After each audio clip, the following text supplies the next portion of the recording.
discussing Dwayne "The Rock" Johnson's life in this process.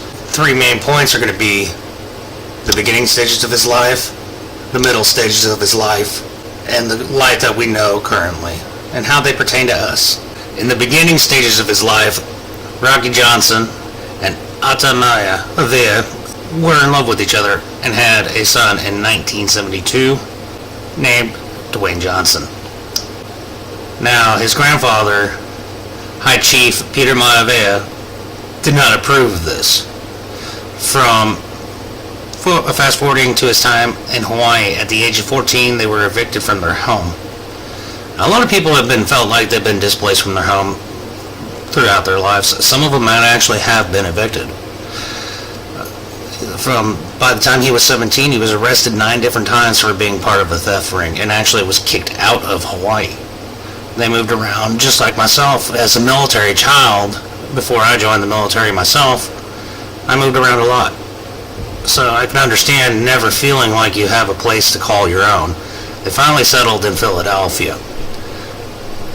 There he joined high school and played football. Got a scholarship and went on to go to University of Miami. During this time frame at the University of Miami, he went on to go ahead and play for the Canadian Football League, which is like the minor leagues for the NFL when you don't get drafted for the free agents. He ends up playing all the way up until 1995 when he injured his knee. It actually ended his entire football dream. $7 in his pocket. He turns around and faces the inevitable. What do I do from here? We've all been in that point of our lives, and we all know what that feels like. So we can actually empathize with The Rock at this moment. He decides to go ahead and try his hand at his family's legacy, wrestling. So he turns around to the WWE during this time frame and debuts as Rocky Maivia. As you can see, this is his debut photo from November 17, 1996 with the WWE. Only 3 years later after that, he decided to take on a role that would forever change his life the way it goes. Between wrestling and the film industry. Became the Scorpion King in 1999, which launched his acting career, as you can see, throughout the years he's been in through movies, with his current one from the creators of Fast and Furious. Rocky spends most of his time trying to involve himself as much as possible with the life of his daughter. I have a clip of him that I will be presenting to you guys here, showing you him dressed as Pikachu during Halloween and dancing for his daughter. On top of that, he reaches out to children. He immediately has a lot of heart for them. And I believe that everybody here has a lot of heart for little kids. You know, we want to see them achieve things, make them feel great about themselves, but all in all, show them that we're there for them regardless of the matter.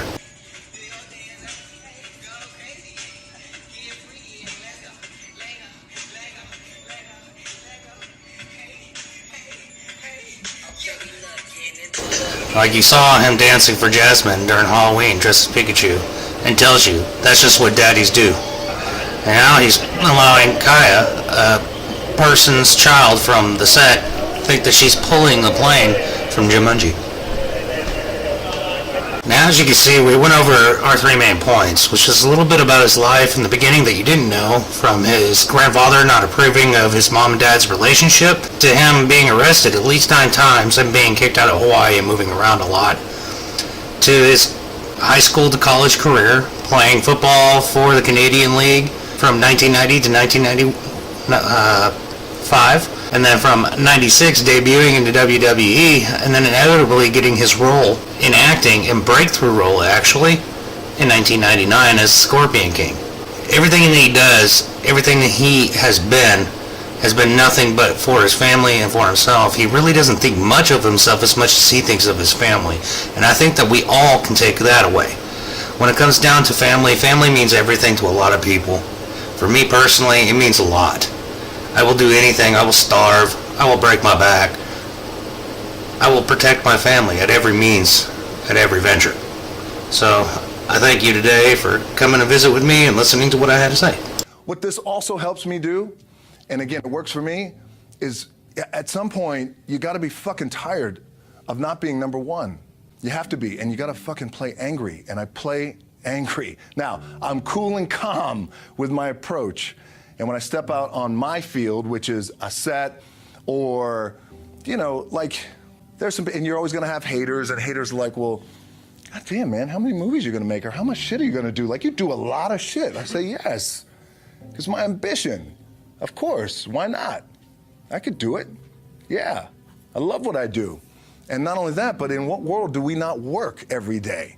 It doesn't mean, it's just like you guys in the off season. You gotta work every fucking day. It doesn't end. My back is up against this thing, you know, and I started to play angry, by the way, and I still play angry.